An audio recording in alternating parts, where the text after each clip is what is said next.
और भारत पर उसका कोई नियंत्रण नहीं था। ठीक, और पहले रही औपनिवेशिक शक्तियों का नियंत्रण बना हुआ था। जो देश पहले ब्रिटेन व फ्रांस के उपनिवेश रह चुके थे या जहां कहीं उनका राजनीतिक रूप से वर्चस्व रह चुका था, वहां के महत्वपूर्ण संस्थान जैसे खनिज संपदा, जमीन पर अभी तक ब्रिटिश व फ्रांसीसी कंपनियों का नियंत्रण बना हुआ था। उसके बाद बहुराष्ट्रीय कंपनियां। अब बहुराष्ट्रीय कंपनियों का क्या रोल था, ये डिस्कस करते हैं।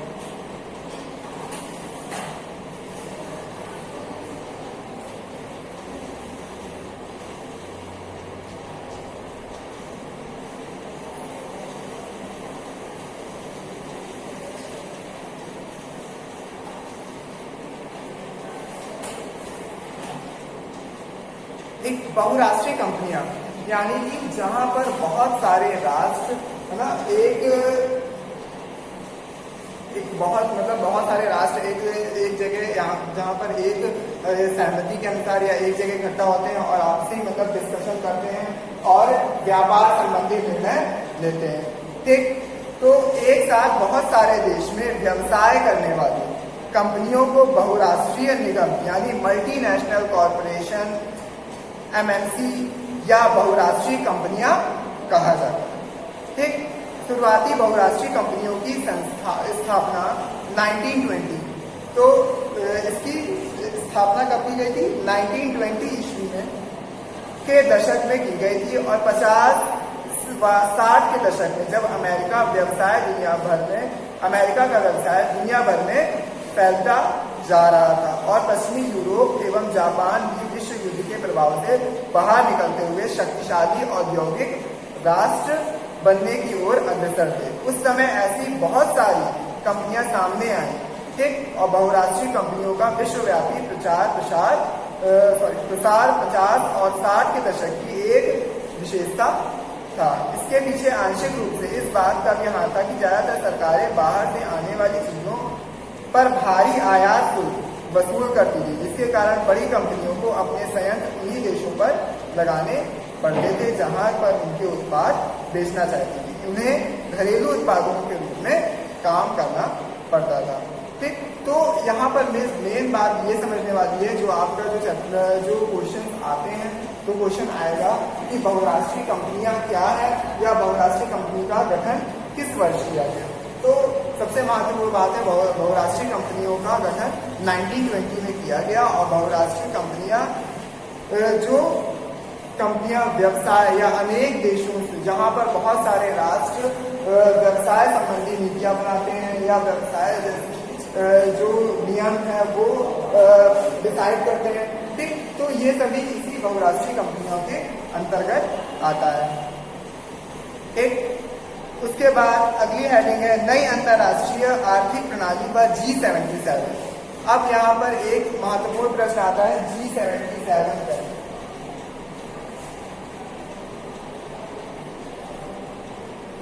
ठीक, G77 है ग्रुप 77। G का फुल फॉर्म है यहाँ पर ग्रुप। ठीक, और ग्रुप 77 के अंतर्गत जहाँ पर 77 देश ठीक इसके सदस्य हैं। ठीक, इसीलिए इसे ग्रुप 77 या G77 के नाम से जाना जाता है। और ये जो ग्रुप बना हुआ है, ये भी जो व्यवसाय संबंधी नीतियां, जो आर्थिक जो नीतियां हैं, यहाँ पर सभी देश आपस में डिस्कस करते हैं आकर, और भारत भी इसका महत्वपूर्ण सदस्य है। ठीक, अधिकांश विकासशील देशों का 50 और 60 के दशक में पश्चिमी देशों की अर्थव्यवस्था में किसी प्रकार का लाभ नहीं हुआ। इस समस्या के कारण उन्होंने नई अंतरराष्ट्रीय आर्थिक प्रणाली यानी new international economic order NIEO के लिए आवाज उठाई और समूह G यानी G77 के रूप में संगठित हो गए। ठीक, और NIEO से उनका आशय एक ऐसी व्यवस्था से था जिसमें उन्हें अपने संसाधनों पर सही प्रकार से नियंत्रण प्राप्त हो सके, जिससे उन्हें अपने विकास के लिए अधिक सहायता प्राप्त हो, कच्चे माल से सही दाम मिले।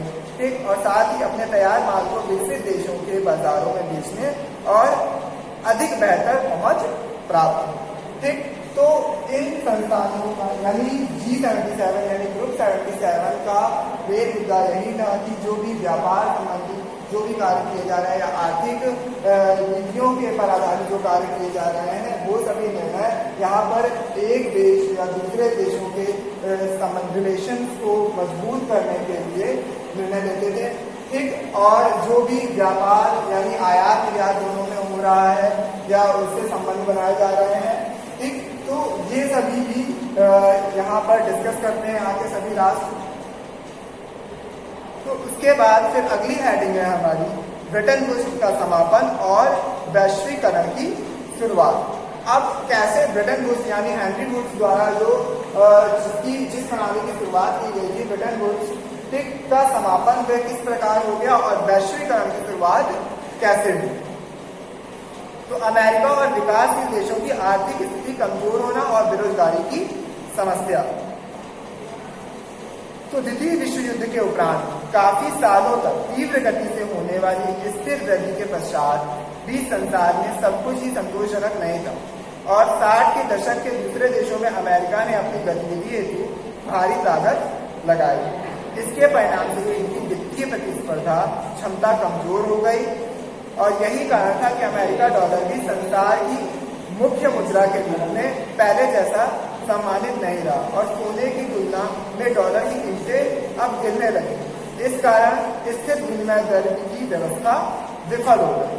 ठीक, तो हेडिंग थी हमारी अमेरिका और विकासशील देशों की आर्थिक स्थिति कमजोर होना, यानी कैसे अमेरिका या विकासशील देशों की आर्थिक स्थिति कमजोर हो गई और बेरोजगारी की समस्या, यानी जो अमेरिका जो लगातार व्यापार की ऊंचाइयां छूता जा रहा था।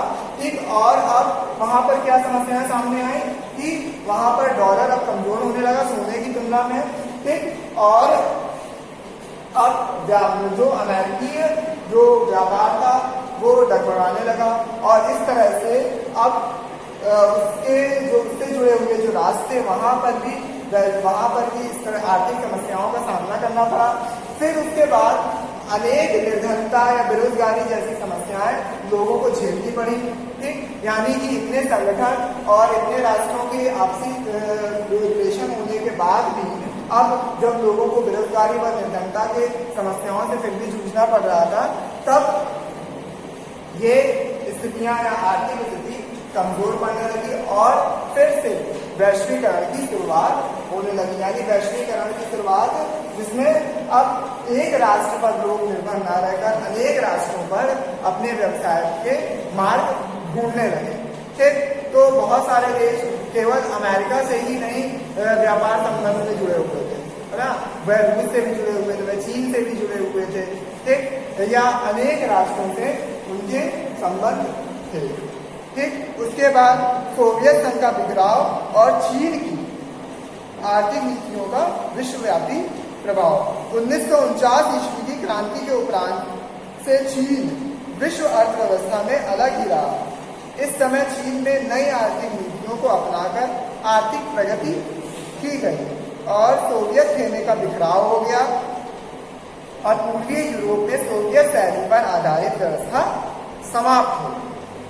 इस कारण अनेक पुनः विश्व अर्थव्यवस्था का अंग बन गए। तो यानी 1949 ईस्वी की क्रांति के उपरांत से विश्व अर्थव्यवस्था से अलग ही रहा। यानी चीन जो था वो 1949 से विश्व अर्थव्यवस्था से अलग ही रहा, यानी कि उसने अपने आप को कभी भी जो संबंधों में अपने आप को नहीं बांधा। ठीक, वो चाहता था कि हम अलग अपना एक वर्चस्व बनाएं, ठीक, जिससे कि हम किसी भी संगठन में नहीं जुड़ेंगे, हमारे द्वारा जो संगठन बनाए गए हैं लोग हमारे द्वारा बनाए गए संगठन में जुड़े आते हैं। ठीक, और इस समय चीन में नई आर्थिक नीतियों को अपनाकर आर्थिक प्रगति की गई और जो आर्थिक नीतियां उसने बनाई हुई थी उसके अनुसार चीन प्रगति कर रहा था। ठीक, और सोवियत खेमों का बिखराव हो गया था। सोवियत खेमे का यानी कि सोवियत संघ रूस के साथ जो राष्ट्र जो मिले हुए थे उसमें अब बिखराव होने लगा। ठीक, और पूर्वी यूरोप में सोवियत शैली पर आधारित व्यवस्था समाप्त हो गई। इस कारण अनेक देश पुनः विश्व अर्थव्यवस्था का अंग बन गए। और बहुराष्ट्रीय कंपनियों ने ऐसे देशों में काफी निवेश किया, ठीक, और ये कंपनियां विश्व व्यापार पर अपना प्रभुत्व कायम करने के लिए प्रतिस्पर्धा कर रही थी और अपना ये वर्चस्व बनाने के लिए लगातार जो बहुराष्ट्रीय कंपनियां थी, ये कंपटीशन इन लोगों का लगातार चल रहा था, ठीक। और विश्व व्यापार और पूंजी प्रवाहों पर इसका प्रभाव डायरेक्टली रूप से पड़ा, ठीक है। तो ये बच्चों का हमारा इस चैप्टर से रिलेटेड मुख्य जो हेडिंग हम लोगों ने इसमें डिस्कस की, ये था विश्व बैंक, IMF की भूमिका, प्रारंभिक विद्योत्तर वर्ष और बहुराष्ट्रीय कंपनियां या G77, ठीक। इनसे बहुत अधिक महत्वपूर्ण प्रश्न आते हैं, ठीक। इसके आप लोग वीडियो को जरूर देखिएगा, समझिएगा, और जो भी मैं आप लोगों को क्वेश्चन फाइंड करने के लिए देता हूँ उन्हें जरूर फाइंड करिएगा। और आने वाली क्लासेस में हम लोग इसके कुछ जो इम्पोर्टेंट ईयर्स हैं इस चैप्टर के वो डिस्कस करेंगे, और इसमें कई जो वर्ड्स दिए हुए हैं उसको एक्सप्लेन करेंगे। तो ये दो काम आने वाले क्लासेस में किया जाएगा, और इससे रिलेटेड मैं आप लोगों को क्वेश्चन दूंगा, उसे आपको आज की थ्योरी में ही फाइंड करना है, उनके आंसर मुझे लिखकर भेजने हैं। नेक्स्ट क्लास में न्यू टॉपिक के साथ मिलते हैं। Thank you.